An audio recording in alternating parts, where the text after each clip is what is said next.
Hello friends, आज हम money saving के ऊपर फिर से एक नई वीडियो लेकर आए हैं और यह हमारा मार्च मंथ का मनी सेविंग चैलेंज है जो हम कैलेंडर से करने वाले हैं।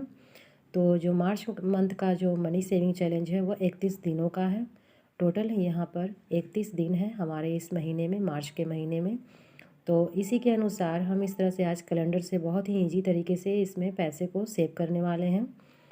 तो इस कैलेंडर के अनुसार अगर आप चाहें तो कर सकते हैं, नहीं तो आप इसमें एक कॉपी में इस तरह सा नंबर बाय नंबर डे मतलब बना सकते हैं बॉक्स, और उसी में बॉक्स में फिल कर सकते हैं।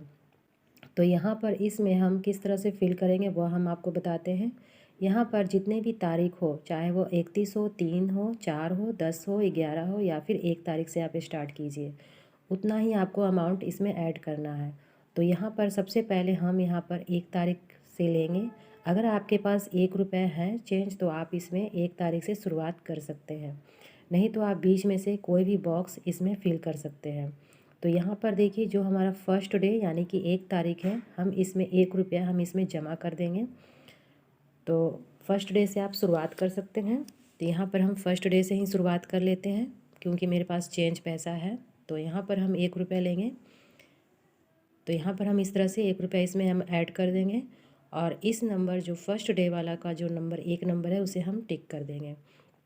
तो इस तरह से हम मार्च का जो पहला दिन है यानी कि 1 तारीख से हम मनी सेविंग चैलेंज को शुरुआत कर सकते हैं।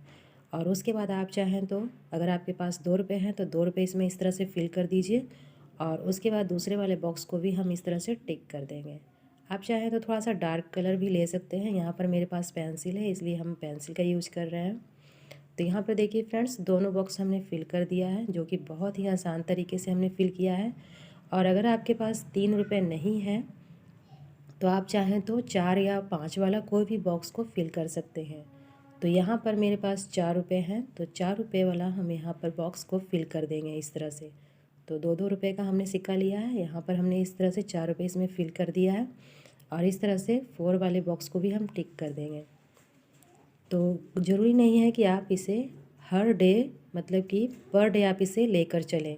कोई भी डे के अनुसार आपके पास पैसा हो, 10वें दिन में आपके पास 10 रुपये हों तो इस तरह से 10वें वाला बॉक्स आप फिल कर सकते हैं, जो कि एक बहुत ही आसान तरीका है। जितने दिन आपके जितने पैसे बचे हैं उसी दिन के अनुसार, उसी डेट के अनुसार आप इसमें पैसे को फिल कर दीजिए। तो यहाँ पर हम एक 20 वाला बॉक्स बीच में से फिल कर देंगे, और यहाँ पर हम 20 रुपीज़ इसमें हम ऐड कर देंगे। तो इस तरह से हम बहुत ही आसान तरीके से इस चैलेंज को पूरा कर सकते हैं। और यहाँ पर हमने बहुत छोटे अमाउंट से शुरू किया है, जो कि एक हाउसवाइफ के लिए या फिर कोई भी स्टूडेंट या फिर जो भी इससे मिडिल क्लास के फैमिली इस तरह से पैसे को बचाना चाहते हैं वह इस तरह से बचा सकते हैं। और पैसे बचाना हर किसी के लिए बहुत ही ज़रूरी है, क्योंकि हमारी किसी भी ज़रूरत में अगर हमारे पास पैसे होंगे तो हम अपनी उन ज़रूरतों को पूरी कर सकते हैं। और पैसा हम वहीं से बचाएंगे जहाँ से हमारी फालतू के खर्चे हों। तो यहाँ पर फ्रेंड्स, हम कोई भी बॉक्स, कहीं का भी बॉक्स ले सकते हैं और किसी भी बॉक्स को हम फिल कर सकते हैं। तो इस तरह से पैसे बचाने में आपको भी आसानी होगी और इस चैलेंज को करने में आपको अच्छा भी लगेगा। आप चाहें तो 22 नंबर का ले लीजिए, 22 तारीख वाली, या फिर 23 या फिर 15, कोई भी बॉक्स इसमें से आप ले सकते हैं और इस तरह से आप अपने पैसों को सेव कर सकते हैं। और फ्रेंड्स, पैसे बचाने के लिए सबसे पहले हम अपने माइंड में कुछ भी गोल या फिर टारगेट कह लें, इस तरह से अगर हम गोल सेट कर लेते हैं या फिर कोई टारगेट बना लेते हैं तो हम उस काम को बहुत ही आसानी से और ईमानदारी से उस काम को करने में लग जाते हैं। एक हाउसवाइफ अपने लिए चाहे तो कुछ भी सामान, किचन का सामान हो या फिर घर का कोई सामान, वो ख़रीदने के लिए पैसे को जोड़ती हैं, या फिर बच्चों की आगे पढ़ाई अच्छी हो, आगे शादी विवाह अच्छा हो, इसके लिए थोड़े थोड़े पैसे जोड़ सकती हैं। मतलब इस तरह का कोई टारगेट एक रख सकती हैं। तो इस तरह से छोटे छोटे पैसे से ही हम एक बार एक बड़ा अमाउंट बना सकते हैं। ऐसा नहीं है कि हम इकट्ठा बड़े पैसे से ही शुरुआत कर सकते हैं, हम थोड़े थोड़े पैसों से भी बहुत बड़ा अमाउंट बना सकते हैं इसी तरह से कोशिश करने पे। और अगर एक हाउसवाइफ चाह लेती हैं कि हमें ये काम करना है और इस काम के लिए हम पैसे को बचाएंगे, तो वह हर काम को पूरा बहुत ही आसान तरीके से कर लेती हैं। और पैसे बचाने के लिए हम, ऐसा नहीं है कि हम अपनी ज़रूरत को कम कर दें, हम अपनी फालतू के खर्चों में से बचाकर ही हम इन पैसों को बचाएंगे। जैसे कि अगर हमारे घर में अगर जो ज़रूरत है, जैसे सब्ज़ी, दूध, दही, फल, फ्रूट्स, ये सब ज़रूरत वाली चीज़ें हैं, हम इनमें अपने पैसों को कटौती कर कर नहीं बचा सकते हैं।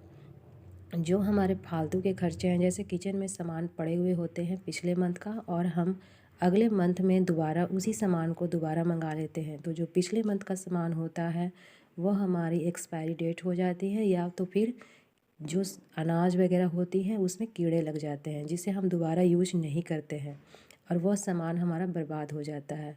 तो इस तरह से हम बर्बादी ना करें।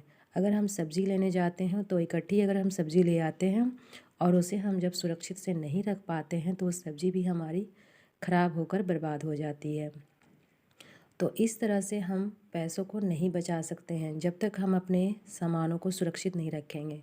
अगर आपके पास मार्केट पास में हो तो आप रोज़ थोड़ी थोड़ी सब्ज़ी लाएं और उसमें अपने पैसों को बचा कर रख सकती हैं, और उसमें से जो पैसे आपको बचते हैं उसमें से 10-20 वो आप